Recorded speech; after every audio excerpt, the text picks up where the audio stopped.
Австралиската држава Викторија ќе влезе во блокада по трет пат по обид да ја потисне пандемијата од коронавирусот во Велика Британија.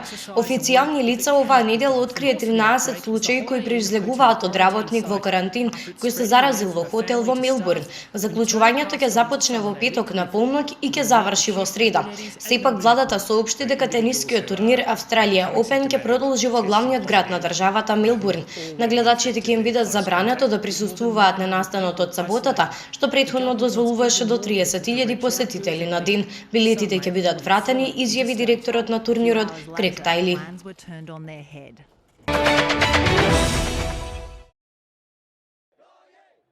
Се одржуваат свежи масовни протести против државниот удар во Мјанмар, прекусејќи се на молбата од неговиот водич да се здружат со војската. На празникот на Денот на Унијата, генералот повика на единство за да се спречи распаѓање, пренесува BBC. Но во петокот се продолжи моделот на дневни митинзи со кои се бара ослободување на притворените избрани лидери. Имаше извештаи за гумени куршуми испукани од полицијата во Мавламин.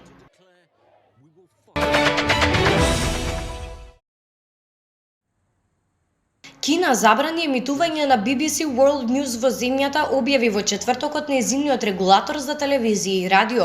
Кина го критикуваше BBC за нејзините извештаи за коронавирусот и прогонот на етничкото малцинство ујгури. Од BBC соопштија дека се разочарани од одлуката. После ова следи британскиот регулатор за медиуми Ofcom, што му ја одзема лиценцата на државниот радиодифузер кинеска глобална телевизиска мрежа за емитување во Велика Британија.